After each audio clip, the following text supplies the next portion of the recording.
Salut, bienvenue au Club électrotechnique amateur.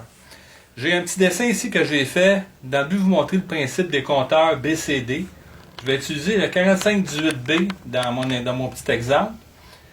Le but du compteur, on va être capable de contrôler un moteur qui va simuler dans le fond un convoyeur. Et ce moteur-là, quand il va tourner, il va avoir une proximité switch qui va détecter le mouvement du mécanique du moteur, du convoyeur. À toutes les fois qu'il va donner une impulsion vis-à-vis de la prox, c'est comme si on laissait sortir une boîte. Il va y avoir des boîtes là-dessus, ça va être timé d'une façon mécanique. Donc, à toutes les fois qu'on a une impulsion, c'est parce qu'il y a une boîte qui a passé. Donc, comme ça, on va pouvoir compter le nombre de boîtes sur un convoyeur. Puis après un certain nombre de boîtes, le convoyeur va arrêter automatique. L'opérateur va pouvoir, à ce moment-là, vider sa boîte de produit, puis repartir le système de nouveau. Donc, le principe est assez simple. Vous avez un start and stop du relais R1 qui est ici, qui est en série, tout ça est en série avec le transistor 3906 qui est de type PNP, qui lui va être contrôlé par le 4518B, qui va, dans les conditions de départ, il va avoir un 0 à sa pin.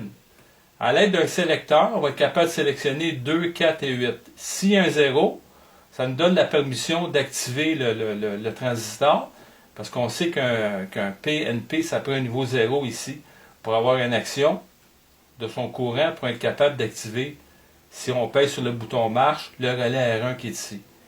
Si jamais on a un, c'est l'effet inverse qui va arriver, c'est que le transistor va devenir ouvert, et le relais va débarquer, le contact auxiliaire va débarquer, tout va arrêter. Donc, c'est le principe. Ça prend une action marche pour pouvoir activer le convoyeur et partir le cycle. Quand on a atteint un certain nombre de comptes, on arrête le moteur d'une façon automatique. Au même instant, vous allez avoir un relais aussi, R1, un de ces contacts, le même relais de commande qui contrôle le moteur, qui va venir faire un reset sur le compteur par la pin 7, qui est la pin 7, qui est la pin de reset, pour remettre le compte à 0. Ces compteurs-là, il y en a deux dedans, on va en utiliser seulement un. Je vais utiliser 3 sorties au lieu de 4. La sortie Q1, Q2, Q3 et Q4, qui est 6, 5, 4 du circuit intégré. Donc, si je suis en position 2, le 4518 va donner un niveau 1 quand je vais arriver au compte correspondant. Pour le compte 2 en binaire, c'est 0, 1, 0, 0. Donc, la seule sortie qui va être à 1, c'est le Q2. Donc, c'est seulement quand je vais avoir le compte 2 que je vais avoir une action 1 pour arrêter le procédé. La même chose pour le 4. Au lieu d'avoir un 1 sur Q2, je l'ai sur Q3. Donc, c'est après un compte de 4 que je vais avoir Q3 à 1. Et la même chose pour le 8. Quand que la sortie Q4 va être à 1, c'est là que je vais pouvoir l'arrêter.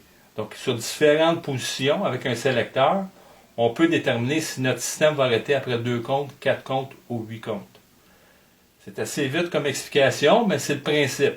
C'est un 4518B de type CMOS, c'est un circuit intégré de 16 pins. Et dedans, vous avez deux compteurs BCD qui peuvent compter de 0 à 9 de binaire à décimal. C'est des compteurs binaires décimales. Et nous, on va l'utiliser pour cette application-là, faire un genre de petit procédé qui va compter les boîtes d'une façon automatique.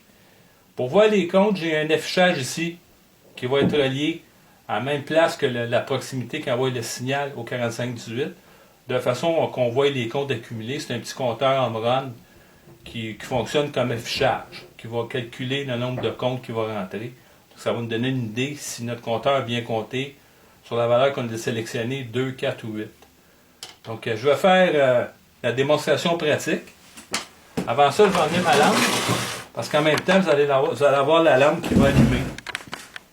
Donc, si j'allume mon procédé, donc vous avez ici la proximité switch avec le petit moteur qui va simuler le convoyeur, le compteur qui va nous donner l'affichage, le nombre de comptes qu'on va accumuler, le circuit qui est monté, un circuit intégré 4518B, un transistor, les deux boutons.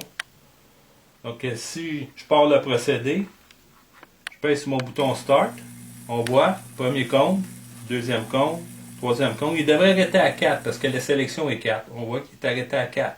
Si je le refais de nouveau, donc on voit le premier compte, deuxième, troisième, quatrième.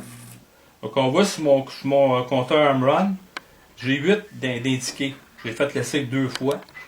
Donc j'ai le compte 8. Si je prends mon sélecteur et je le mets en position 8, ben maintenant, au lieu d'avoir 4 comptes, je devrais monter jusqu'à 16, 8 comptes de plus. Donc on accumule des boîtes. Donc les boîtes rentrent d'une façon automatique.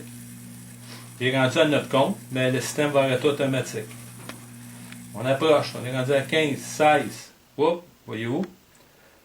La même chose si je décide de faire une sélection à 2 boîtes.